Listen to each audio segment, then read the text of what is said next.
nom du Seigneur Jésus, je suis le pasteur Aimar Delma Sécu du champ évangélique de la restauration du salut du Congo-Brazzaville. Je vous parle donc depuis le Congo-Brazzaville et je vous bénis une fois de plus dans le nom du Seigneur. La situation est difficile. La situation n'est pas celle que nous connaissons avant. Pour respecter les consignes et les recommandations des autorités, nous sommes obligés de faire des cultes, mais sans assistance. Comme vous allez le constater dans les images, je suis seul face à la caméra. Donc je suis en train de faire une prédication des pauvres. Vous qui êtes dans vos maisons, vous pourrez me suivre, vous qui pourrez me suivre sur Internet, au travers de vos smartphones, de vos téléphones, de vos tablettes, de vos ordinateurs et peut-être de vos télévisions. Mais avant toute chose, j'aimerais que nous puissions recommander ces moments à Dieu. Parce que ce culte n'est pas comme tous les cultes que nous avons eu à connaître dans cette église.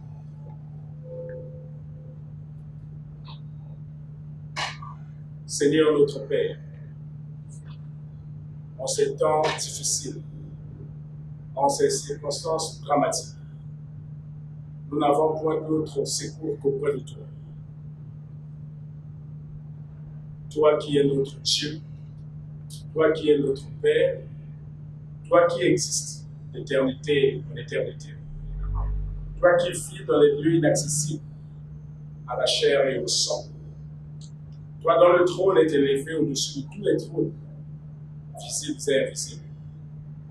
Je viens humblement, Seigneur, te dire merci pour cette occasion que tu me donnes en ce temps de souffrance, de drame sur toute la terre.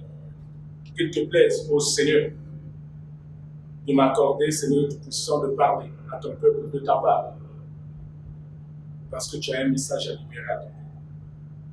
Qu'il te plaise aussi, Seigneur, de toucher les cœurs, parce que ici, il n'y aura pas que les chrétiens de cette église qui sont habitués à moi.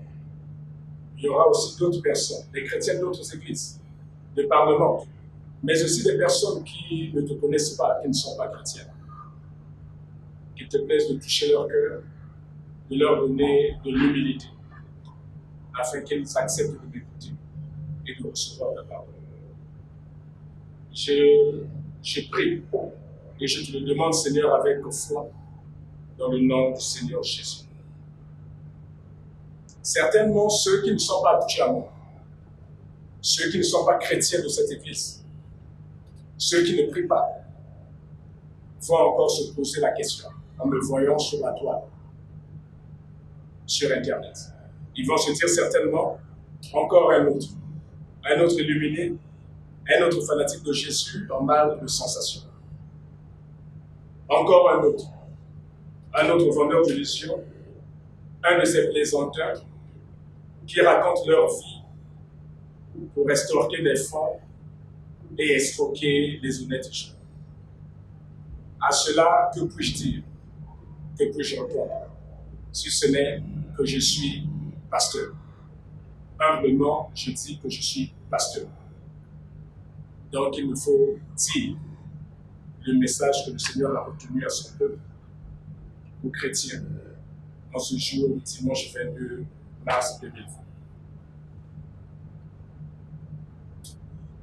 L'actualité nous oblige maintenant à venir vers vous au travers de l'Internet. L'actualité est caractérisée par cette pandémie. Elle s'impose à nous. Elle s'impose aux habitants de la terre. Et nous ne pouvons pas commencer notre propos, notre prédication, mais sans parler de ce coronavirus. Parce que c'est un drame.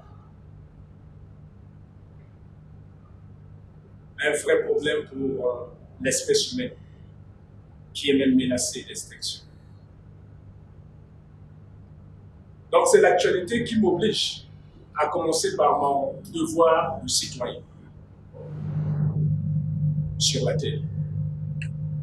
Et les statistiques disent aussi que c'est l'Europe qui est devenue Mais le foyer de cette épidémie, de cette pandémie, l'Europe, c'est tout juste à côté.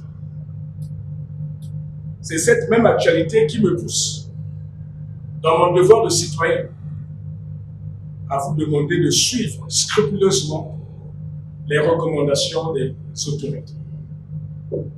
Et le spot publicitaire que vous allez suivre, certainement vous aidera à mieux suivre, à respecter et à faire respecter autour de votre environnement ces recommandations. Elles sont d'une importance capitale parce que les faits sont réels et la mort est là. Ça, c'est mon devoir de citoyen. C'est le devoir citoyen qui m'oblige, moi, pasteur, à demander à tous les chrétiens, mais à toute personne dans ce pays et ailleurs, de respecter toutes les consignes, toutes les recommandations édictées par les autorités sanitaires. Et vous allez voir aussi défiler dans ce même spot les numéros de téléphone des autorités sanitaires habilitées. Appelez-les si vous avez des inquiétudes, ne paniquez pas. Appelez-les si vous avez déjà des premiers signes. Appelez-les pour une prise en charge effective et rapide. Ceci dit, je prie le Seigneur de nous aider tous dans un élan d'humilité et d'obéissance à respecter ces recommandations. Et que Dieu vous bénisse. Alerte maladie à coronavirus Covid-19. Les coronavirus forment une famille de virus variés touchant l'homme et l'animal. Le coronavirus Covid-19 se manifeste de 2 à 14 jours après contamination par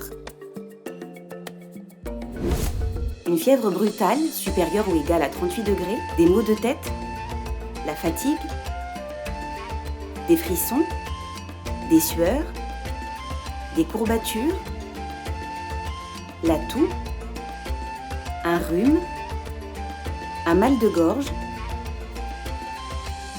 des difficultés respiratoires.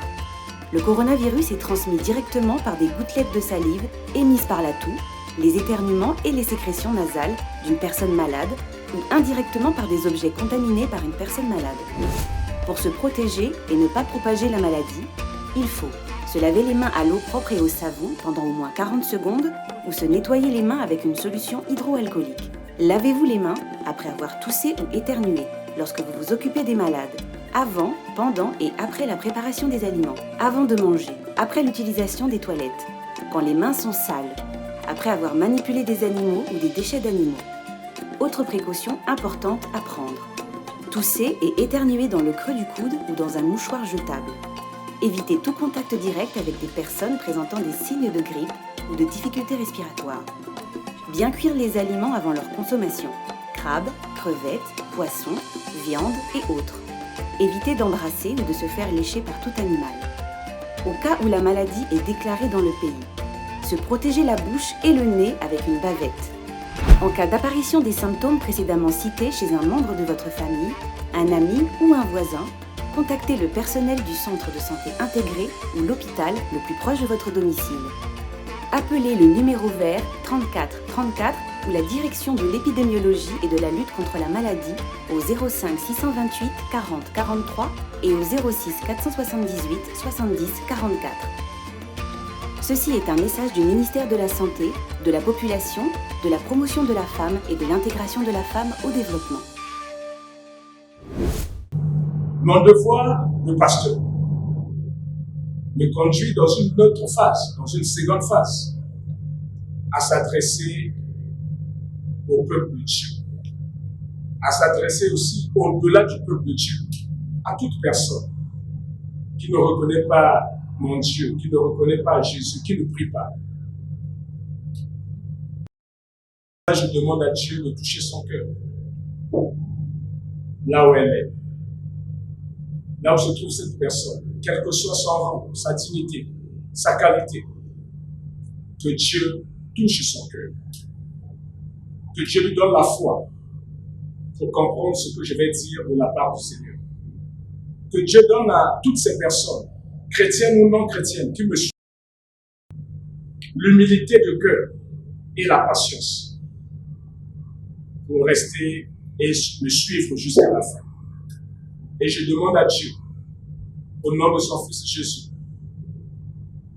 que cette parole puisse toucher les cœurs, transformer les vies et ramener les cœurs à Dieu pour le salut de quiconque croit. Comme c'est une parole, le Seigneur nous a donné donc un thème que nous allons développer par sa grâce, mais pour le bien de tous ceux qui mettront leur foi au Seigneur, leur foi en Jésus. Le thème, Dieu résiste aux orgueilleux, mais il fait grâce aux hommes. C'est ce thème que vous lisez ici, affiché sur ce tableau. Ordinaire, vous êtes dans les églises. Mais aujourd'hui, c'est la parole du Seigneur qui vous suit dans votre maison. Je vous prie humblement de me prêter votre attention. Je vous prie humblement de croire en ce que le Seigneur est en train de dire. D'autres vont se moquer certainement, parlant de plaisanteur, de luminé, de vendeur de vision. Mais d'autres aussi vont croire, parce que cela vient du Seigneur. Dieu résiste donc aux orgueilleux, il fait grâce aux hommes. C'est ce que sa parole nous dit. Et ce thème nous pousse légitimement à nous poser et à vous poser 3 questions. C'est quoi donc l'orgueil? Mais pourquoi en ces temps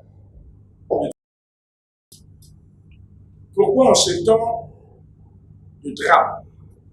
Pourquoi en ce temps de pandémie où l'espèce humaine est menacée, Dieu nous parle d'orgueil, alors que les hommes attendent une solution, alors que les hommes attendent une guérison miracle. Mais Dieu s'adresse à nos cœurs en parlant d'orgueil. C'est quoi donc? Pourquoi Dieu va-t-il résister aux orgueils et faire grâce aux hommes? Qui est donc humble d'après le Seigneur? Le Seigneur m'a conduit de fouiller aussi mon dictionnaire pour comprendre, selon le langage des hommes, ce que c'est que l'orgueil. Et ce que j'ai partage.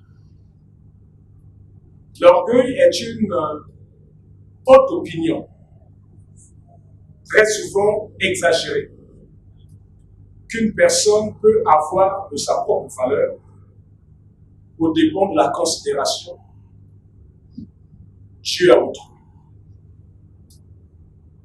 L'orgueil est différent de la fierté. Parce que quand on a la fierté, on n'a pas besoin de se comparer à l'autre. On n'a pas besoin de le rabaisser. On n'a pas besoin de l'ignorer. Et le Seigneur est en train de nous dire que lui résiste aux orgueilleux, aux gens qui ont une très haute opinion de ce qu'ils sont.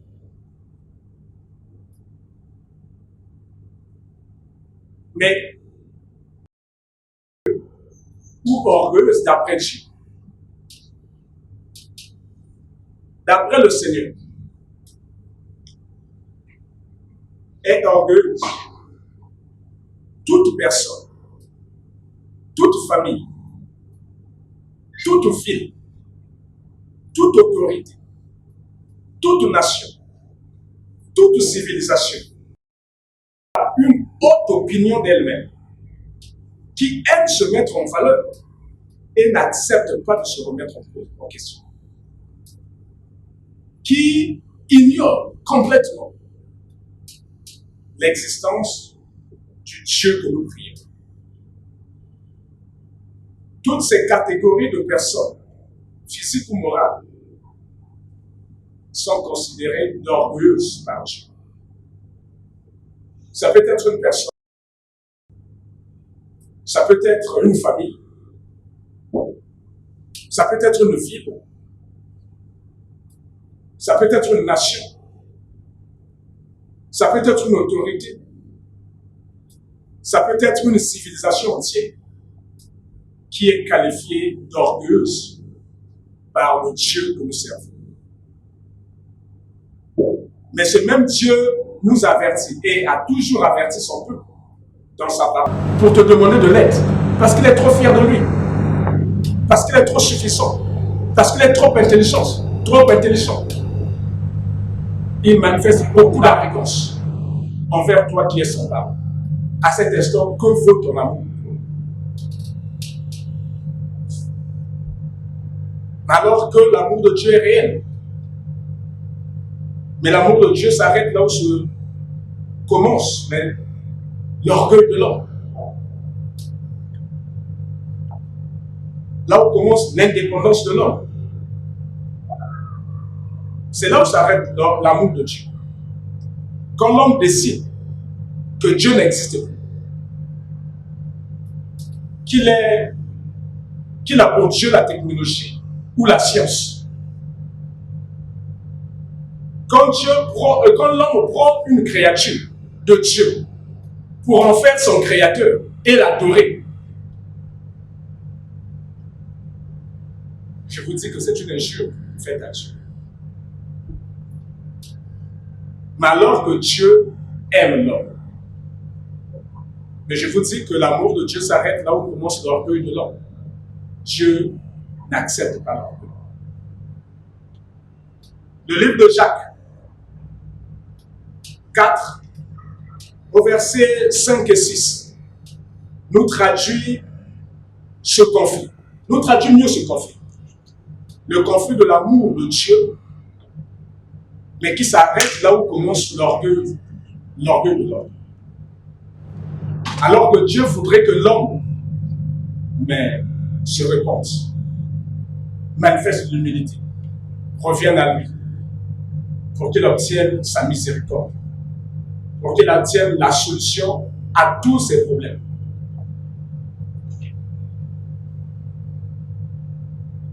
Voici ce que le Seigneur nous dit. Croyez-vous que l'Écriture parle en vain?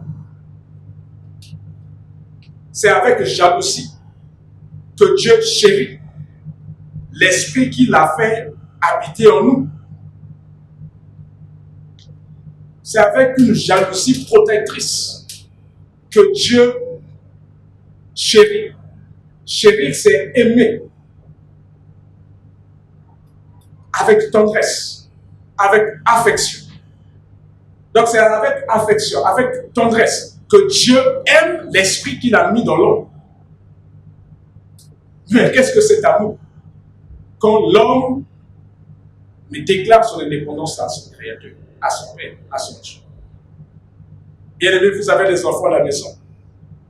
Mais si quelqu'un décide qu'il est indépendant, même si tu as de l'argent de la poche, que peux-tu faire pour cet enfant?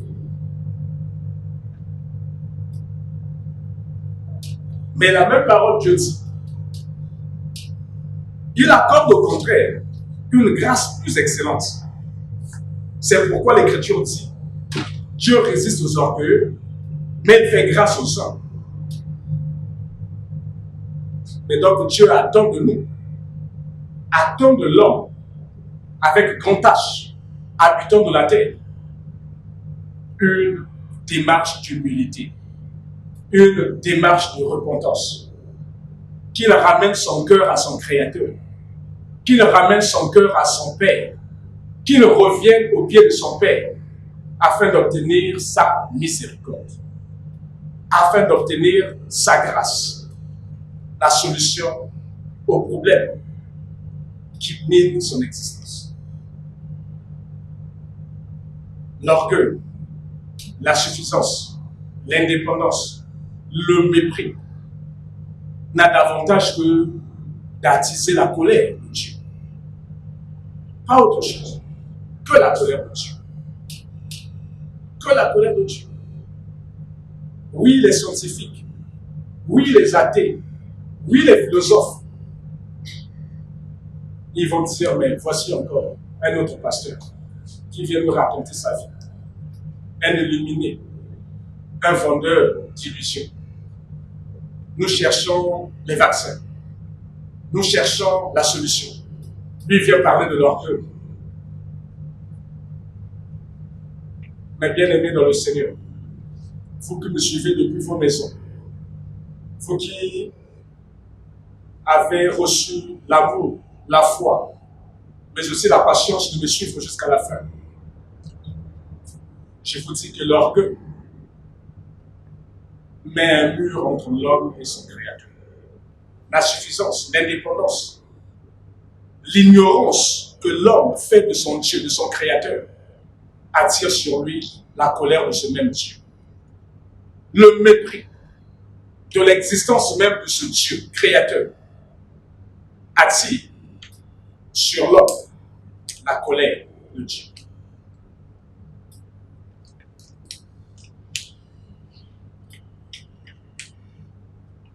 Que faire? Mais la solution, mais c'est aussi dans la parole du Seigneur.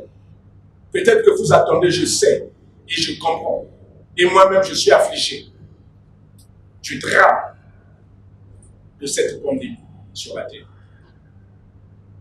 Mais le Seigneur nous demande, qui que nous soyons, quel que soit notre rang, notre dignité, notre honneur, quelle que soit notre qualité, je demande à tous, là où nous sommes, de se repentir, d'implorer sa miséricorde, de demander pardon, de ramener les cœurs à lui. Et Dieu nous le dit dans le livre de Zacharie. Mes bien-aimés dans le Seigneur, voici ce que le livre de Zacharie dit.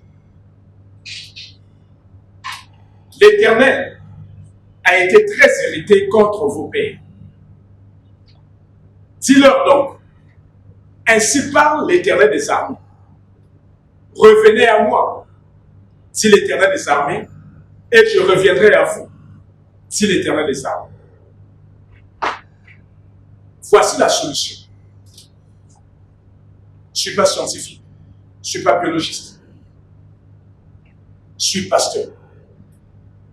À chacun son métier, à chacun sa profession. Moi, je fais la mienne. Et ce que le Seigneur me dit au travers de ma profession, c'est que tous nous devons revenir à lui.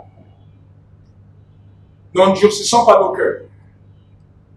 Si nous revenons à lui, il donnera l'intelligence aux hommes pour résoudre ce problème. Ramenons nos cœurs à Dieu. Ne manifestons pas du mépris. Ne faisons pas semblant de l'ignorer. Il est créateur. Il a un amour infini pour l'homme. Il ne veut que notre bien. Mais notre orgueil l'empêche de venir nous secourir. Quelle que soit ta religion, là où tu es, implore la grâce. Implore la grâce. Implore la miséricorde. Toi qui avais dit que ce Dieu n'existait pas. Toi qui avais dit que c'est du montage. C'est de la plaisanterie que de parler d'un Dieu créateur omnipotent, omniscient, omniprésent. Oui, c'est encore une fois de plus la manifestation de notre orgueil, nous humains, de notre mépris et notre ignorance de l'existence de notre Dieu. Ce qu'il nous demande n'est pas difficile à faire. C'est de briser l'orgueil. C'est de se repentir. C'est de revenir à lui. C'est d'implorer sa miséricorde afin qu'il puisse libérer la grâce sur l'espèce humaine. Notre refus notre orgueil, notre suffisance attirera davantage la colère de Dieu sur nous.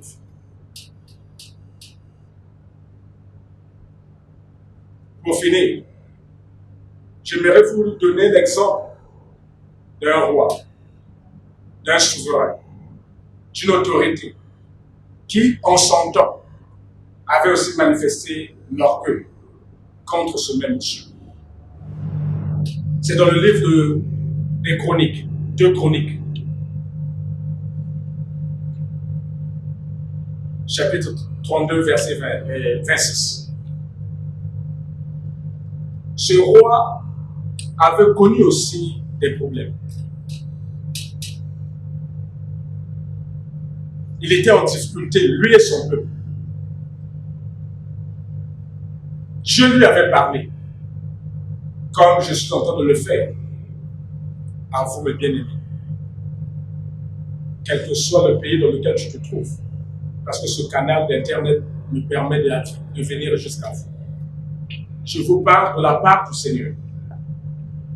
Voici ce qui est arrivé à ce roi. Il s'appelait Ézéchias. La Bible nous dit, alors Ézéchias, du sein de son orgueil, s'humilia avec les habitants de Jérusalem. Et la colère de l'Éternel ne vint pas sur eux pendant la vie d'Ézéchias. Ici, on ne nous dit pas de quel châtiment Dieu avait décidé de frapper cette nation, ce royaume, ce roi et les habitants.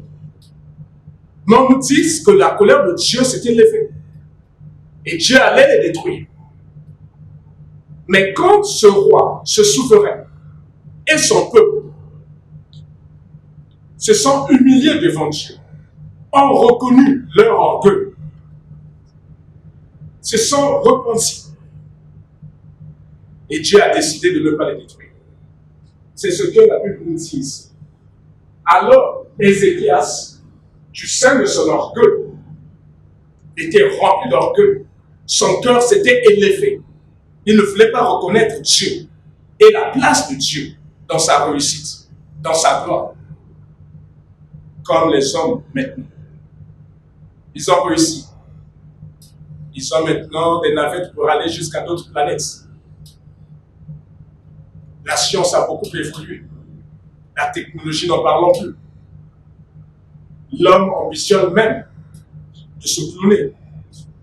L'homme ambitionne même de trouver des traitements contre le vieillissement pour rester éternellement sur la terre.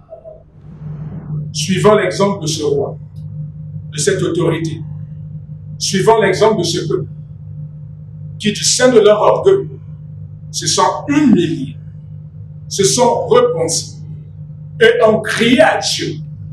Et Dieu, dans sa bonté, dans son infime bonté, miséricorde, a décidé de ne pas les détruire. À charge à nous, à chacun, dans sa famille, à charge à chaque famille, à charge à chaque ville, à chaque autorité, à chaque nation, à charge aux hommes et aux femmes de la terre de s'humilier, de se repentir, de revenir à Dieu. Mais le seul chemin pour revenir à Dieu, c'est Jésus. Là encore, vous allez dire, encore Jésus. Mais il n'y a que Jésus. Il faut reconnaître Jésus comme étant le chemin, la vérité et la vie. Il faut implorer la miséricorde de Dieu. Mais ce n'est que dans le nom de Jésus que l'on peut élever cette prière. Parce qu'il n'y a que Jésus qui soit le médiateur entre les hommes et Dieu créateur. Voici donc l'occasion, malgré nos souffrances, malgré le drame, malgré la pandémie qui fait des ravages, voici l'occasion qui nous est donnée d'implorer la grâce et la miséricorde de Dieu, de se repentir, de s'humilier et de crier à Dieu dans le nom de Jésus, afin que Dieu exauce et arrête cette pandémie. comme il avait fait pour ce roi Ézéchias et son peuple du temps de sa vie. Voici ce que le Seigneur m'avait mis à cœur pour partager avec vous.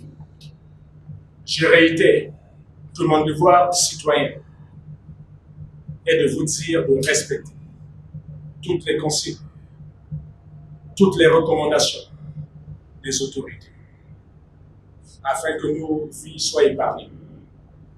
Mais pour mettre fin à la pandémie, il faut que le peuple de Dieu, il faut que les hommes de la terre élèvent leurs prières dans le nom de Jésus. Merci et que Dieu vous bénisse. Là, vous êtes dans vos maisons. Au nom de Jésus. Amen.